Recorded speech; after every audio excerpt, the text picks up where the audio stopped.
বিসমিল্লাহির রহমানির রহিম।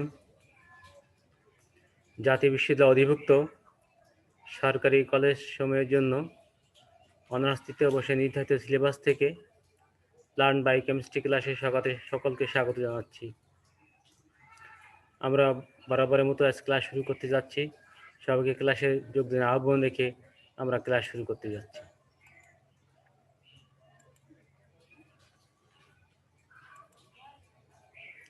উদ্ভিদ বিজ্ঞান বিভাগ।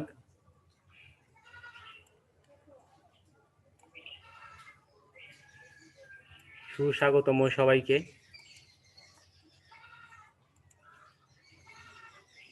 আমি এস.এ. মাহিব হোসেন, সহকারী অধ্যাপক, উদ্ভিদ বিজ্ঞান বিভাগ, সরকারি MM college Jessore. Welcome to botany class learn by chemistry. আজকে আমাদের পঠিত বিষয় প্রোটিনের শ্রেণীবিন্যাস।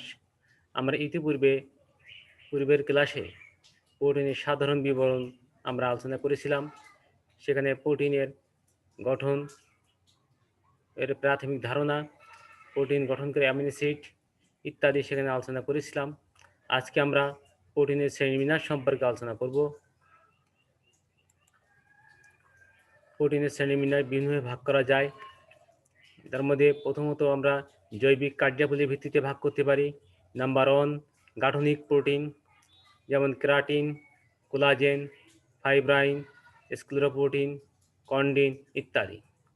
কার্যকরী প্রোটিন, এনজাইম, হরমোন, ভিটামিন, শ্বাসসংযোগ ইত্যাদি। অর্থাৎ গাঠনিক প্রোটিন যেটা বলছি আমরা, দেহের গঠনের অংশ নিয়ে থাকে, সেগুলো আমরা গাঠনিক প্রোটিন বলছি আমরা। যেমন স্ক্লেরোপ্রোটিন নখ, চুল ইত্যাদি তৈরি করে থাকে। আবার কার্যকরী প্রোটিন যেমন এনজাইম দেহের বিভিন্ন কাজে ভূমিকা রেখে থাকে, হরমোন বিভিন্ন কাজে ভূমিকা রেখে থাকে, ভিটামিন, শ্বাসসংযোগ ইত্যাদি সবগুলো হচ্ছে কার্যকরী। যারা বিভিন্ন রকমের কার্যকরী সম্পন্ন করে থাকে তাদেরকে আমরা কার্যকরী প্রোটিন বলে থাকি। আকৃতি অনুসারে প্রোটিনকে আমরা ভাগ করতে পারি। 1 নাম্বার 1, তন্তুময় প্রোটিন, অর্থাৎ তন্তু আকৃতির গঠন তৈরি করে, যেমন কেরাটিন, কোলাজেন, ফাইব্রাইন ইত্যাদি। নাম্বার 2, গ্লোবিউলার প্রোটিন, অর্থাৎ দানাদার গঠন বিশিষ্ট, যেমন ইনসুলিন, শ্বাসসংযোগ ইত্যাদি।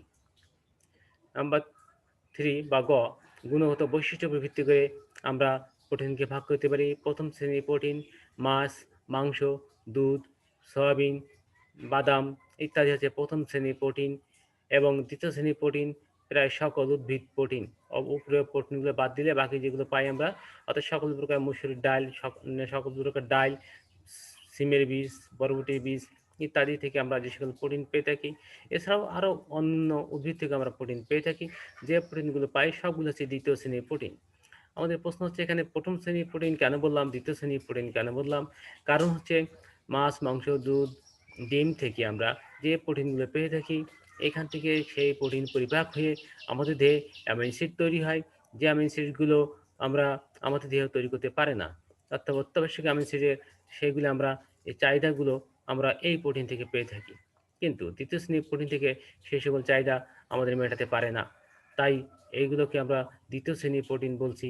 অর্থাৎ দ্বিতীয় শ্রেণীর প্রোটিন, অর্থাৎ যে সেখানে সব ধরনের প্রোটিনকে পাওয়া যায় না, কিছু কিছু প্রোটিনের ঘাটতি সেখানে আছে যেগুলো আমাদের দেহ তৈরি করতে পারে না। তাই এটাকে আমরা দ্বিতীয় শ্রেণীর প্রোটিন আমরা বলছি। আমরা এখানে একটি প্রোটিনের গাঠনিক স্ট্রাকচার দেখলাম। তন্তুময় প্রোটিনের একটা গাঠনিক স্ট্রাকচার দেখতে পাচ্ছি। এটা এখানে প্রোটিনের primary structure, secondary structure, quaternary structure আমরা দেখতে পাচ্ছি, টারশিয়ারি স্ট্রাকচার দেখতে পাচ্ছি। অর্থাৎ গঠনগতভাবে প্রোটিনকে ভাগ করা যায় primary protein, secondary protein, tertiary protein এবং quaternary protein. Primary protein, secondary protein এবং তার গঠনগুলো আমরা দেখতে পাচ্ছি, একেবারে সুন্দর করে লেখা আছে এখানে আমরা দেখতে পাচ্ছি। অর্থাৎ এখানেও একটি তার সেকেন্ডারি প্রোটিনের গঠন দেখানো হয়েছে। এখানে টারশিয়ারি এবং কোয়াটার্নারি প্রোটিনের গঠন খুব সুন্দর চিত্রে আমরা দেখতে পাচ্ছি। এখানে একটি কোয়াটার্নারি প্রোটিনের গঠন দেখতে পাচ্ছি। হিমোগ্লোবিন, সেটা 4টি একক দিয়ে গঠিত, মূলত 4টি প্রোটিন অণু দিয়ে গঠিত।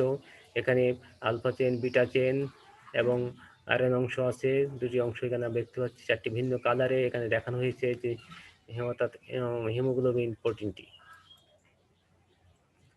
কোলাজেন প্রোটিনের স্ট্রাকচার এখানে দেখানো হয়েছে, বিভিন্ন কোলাজেন প্রোটিনের স্ট্রাকচার আমরা দেখতে পাচ্ছি গঠনের ভিত্তিতে। সুতরাং আমরা আজ কোষের চিত্রে যা দেখলাম সেই প্রোটিনগুলো প্রাইমারি প্রোটিন, শুধুমাত্র পেপটাইড বন্ধনী থাকে।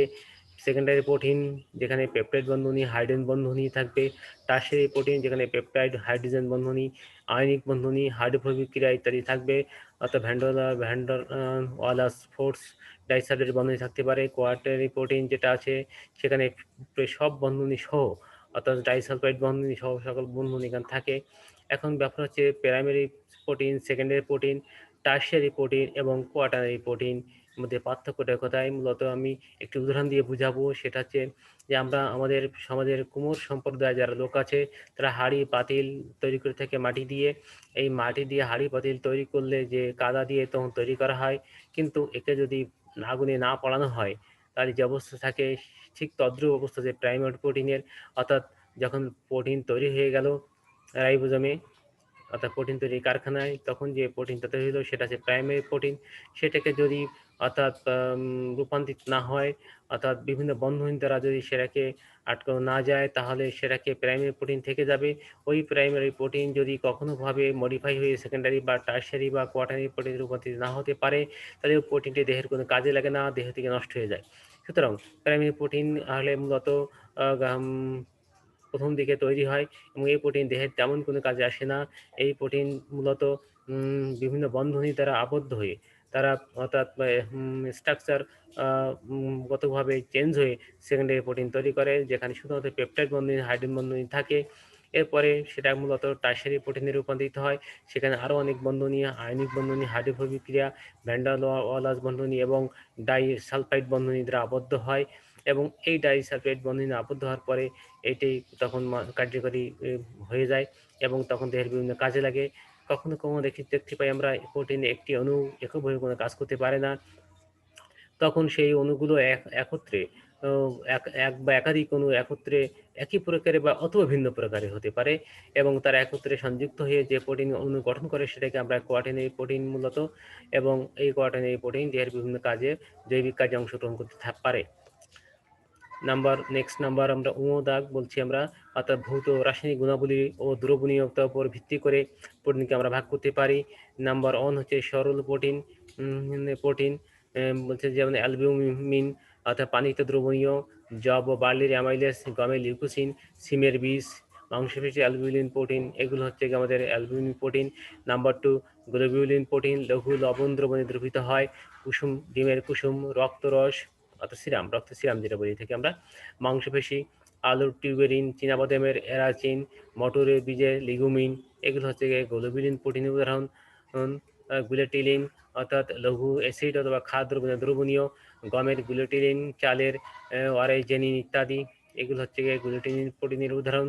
প্রোলামিন 70-80% অ্যালকোহলে দ্রবণীয় হয়। যব ও বার্লির হরডিন, গমের গিলাডিন, ভুট্টার জেইন ইত্যাদি। হিস্টোন প্রোটিন পানিতে দ্রবণীয় ক্ষারীয় অ্যামিনো অ্যাসিড দিয়ে গঠিত হয়, মূলত নিউক্লিয়াস এদেরকে পাই আমরা। ভৌত রাসায়নিকের উপর ভিত্তি করে আমরা সরল প্রোটিনকে আরও ভাগে ভাগ করতে পারি, যেমন প্রোটামিন লঘু অ্যাসিড এবং পানিতে দ্রবণীয় হয়, ক্ষারীয় অ্যামিনো অ্যাসিড দিয়ে গঠিত, নিউক্লিক অ্যাসিডে পাওয়া যায়। সামুন্নাসে শুক্রান্ত সালমিন নামক প্রোটামিন পাওয়া যায়। স্কুলের প্রোটিন পানিতে অদ্রবণীয়, চামড়ার কোলাজেন, শিং, নখ, চুলের ক্রাটিন ও হাড়ের টেন্ডন ইত্যাদি গঠিত হয় এই স্কুলের প্রোটিন দিয়ে। এতক্ষণ ধরে আমরা যে প্রোটিনগুলো দেখলাম সবগুলো হচ্ছে সরল প্রোটিন। আমরা একটু মুখস্থ করে নেব উদাহরণ সহ। আমরা জানবো দেহের কোন অংশে কোন প্রোটিন দিয়ে গঠিত হয়, কোন সরল প্রোটিন অংশগ্রহণ করে। যুগ্ম প্রোটিন বা সংশ্লিষ্ট প্রোটিন, যে প্রোটিনগুলো এক বা অর্থাৎ শুধু প্রোটিন নয়, প্রোটিনের সঙ্গে অন্য কোনো রাসায়নিক পদার্থ যুক্ত হয়ে যখন সেটা প্রোটিনের ফাংশনে অংশ নিয়ে থাকে, তখন সেটাকে আমরা বলি হচ্ছে গিয়ে যুগ্ম প্রোটিন। যেমন নিউক্লিয়ার প্রোটিন অর্থাৎ প্রোটিন এবং নিউক্লিক অ্যাসিড দিয়ে গঠিত হয়, ক্রোমোজোমে পাওয়া যায়। এককভাবে প্রোটিন এখানে কাজ করতে পারে না, অথবা নিউক্লিক অ্যাসিড কাজ করতে পারে না। অর্থাৎ প্রোটিন এবং নিউক্লিক অ্যাসিড যখন কমপ্লেক্স তৈরি করে তখন সেটা ক্রোমোজোম আকারে পাওয়া যায়। নাম্বার 2 হচ্ছে গ্লাইকোপ্রোটিন বা মিউকোপ্রোটিন, প্রোটিন এবং কার্বোহাইড্রেট দিয়ে গঠিত হয়। এটা মূলত কোষের সেল মেমব্রেন আমরা এই ধরনের প্রোটিন পেয়ে থাকি। লিপোপ্রোটিন প্রোটিন এবং লিপিড দিয়ে গঠিত হয়।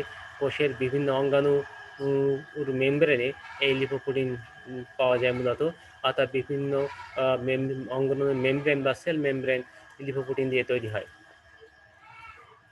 ক্রোমোপ্রোটিন প্রোটিন রঞ্জক পদার্থ দিয়ে গঠিত। ক্যারোটিনয়েড, ক্লোরোফিল, হিমোগ্লোবিন পাওয়া যায়। মেটালোপ্রোটিন মেটাল সমৃদ্ধ এনজাইম যেমন সিডারোফিলিন।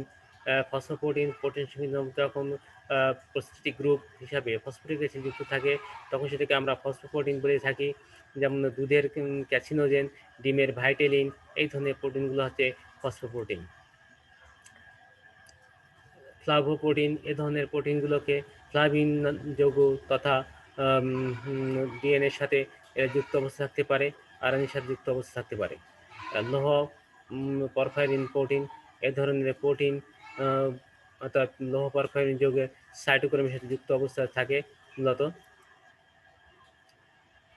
উদ্ভূত বা ডেরিভেটিভস প্রোটিন নাম্বার 3 বলছে এরা মুক্ত অবস্থায় থাকে না। এরা প্রোটিনগুলো তাপের প্রভাবে এনজাইম বা রাসায়নিক ক্রিয়া বিক্রিয়ার মাধ্যমে অথবা কৃত্রিম উপায়ে প্রোটিন তৈরি হয়ে থাকে।